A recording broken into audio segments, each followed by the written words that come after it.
ಮತ್ತು ಸುತನ ಮತ್ತು ಪವಿತ್ರಾತ್ಮರ ನಾಮದಲ್ಲಿ ಆಮೇನ್. ಪ್ರತಿಷ್ಠಾಪನೆ ಪ್ರಾರ್ಥನೆಯ 11ನೆಯ ದಿನ.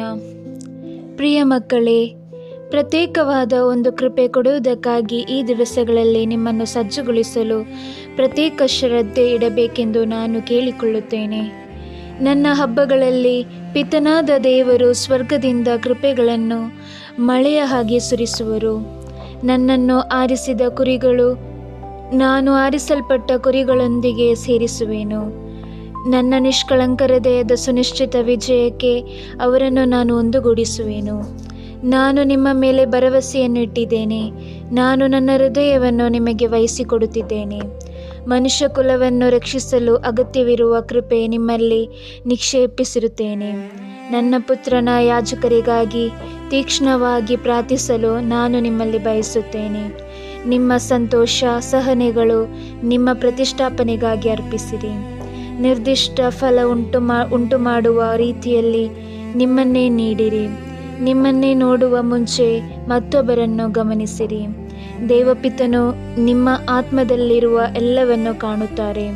ತನ್ನ ಮಕ್ಕಳಿಗೆ ಅವರು ಸ್ನೇಹ ಕರುಣೆ ಸುರಿಸುತ್ತಾರೆ. ನೀತಿಗೆ ಅರ್ಹರಾದವರಿಗೆ ಅದನ್ನು ನೀಡುತ್ತಾರೆ. ನನ್ನ ಆರಿಸಲ್ಪಟ್ಟ ಹೋರಾಟಗಾರರನ್ನು ನಿಮ್ಮೊಂದಿಗೆ ಕರೆತನ್ನಿರಿ, ಏಕೆಂದರೆ ಯುದ್ಧವು ನಮ್ಮನ್ನು ಕಾದು ನಿಂತಿದೆ.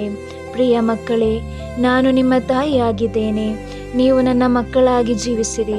ನನ್ನ ಹೃದಯವನ್ನು ನಿಮಗೆ ಕೊಟ್ಟಿರುವ ಹಾಗೆ ನಿಮ್ಮ ಹೃದಯವನ್ನು ನನಗೆ ನೀಡಿರಿ. ನೀವು ಏನಾಗಿದ್ದೀರೋ ಅದೇ ರೀತಿಯಲ್ಲಿ ನನಗೆ ನಿಮ್ಮನ್ನು ವಹಿಸಿಕೊಡಿರಿ. ನೀವು ಏನಾಗಬೇಕೋ ಹಾಗೆ ನಾನು ನಿಮ್ಮನ್ನು ರೂಪಿಸುತ್ತೇನೆ. ನಿರ್ದೇಶನ. ಈ ಶಕ್ತಿ ನಮ್ಮ ಹೃದಯವನ್ನು ತನ್ನ ಅಧೀನದಲ್ಲಿರಿಸಿಕೊಂಡಿದೆ.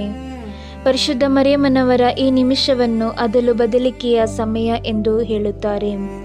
ಯಥಾರ್ಥ ಪ್ರೀತಿಯಿಂದ ಪ್ರತಿಷ್ಠಾಪನೆಯನ್ನು ನಡೆಸಿದರೆ ನಮ್ಮ ಆತ್ಮಕ್ಕೆ ವ್ಯತ್ಯಾಸ ಬರದೇ ಇರಲು ಸಾಧ್ಯವೇ ಇಲ್ಲ.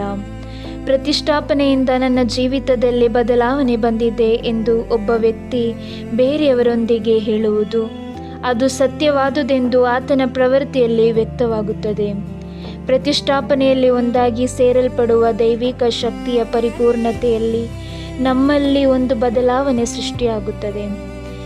ದೇವರು ಹೀಗೆ ಸಂಭವಿಸಲು ದಾರಿ ಮಾಡಿಕೊಡುವುದು ಪ್ರತಿಷ್ಠಾಪನೆಯ ಸ್ವರ್ಗದ ಯಥಾರ್ಥತೆಯಲ್ಲಿ ಆಗಿದೆ.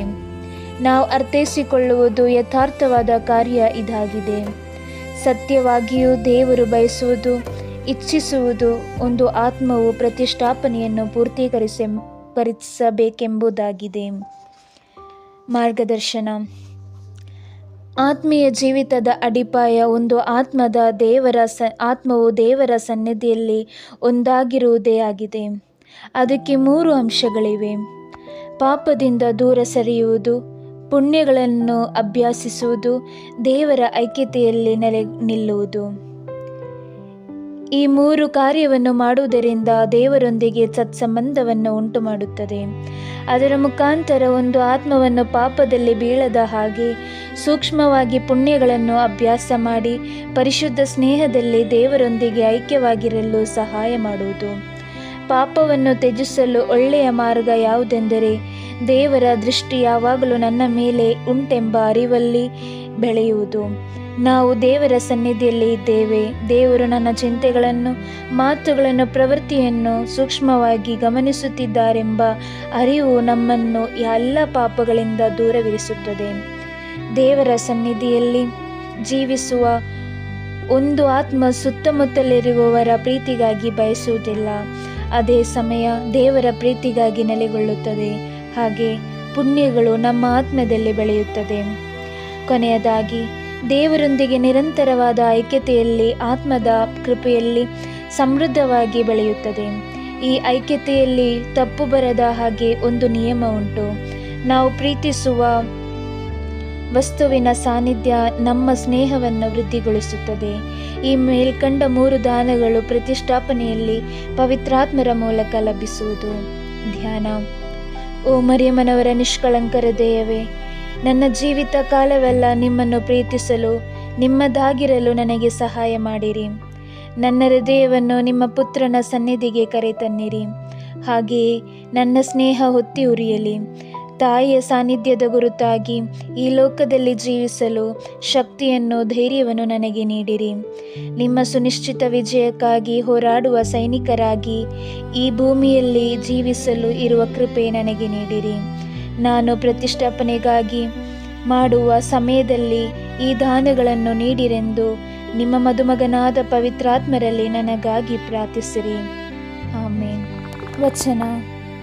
ಪ್ರವಾದಿ ಯೆಶಾಯನ ಗ್ರಂಥ 35ನೇ ಅಧ್ಯಾಯ 1 ಮತ್ತು 2ನೇ ವಾಕ್ಯಗಳು.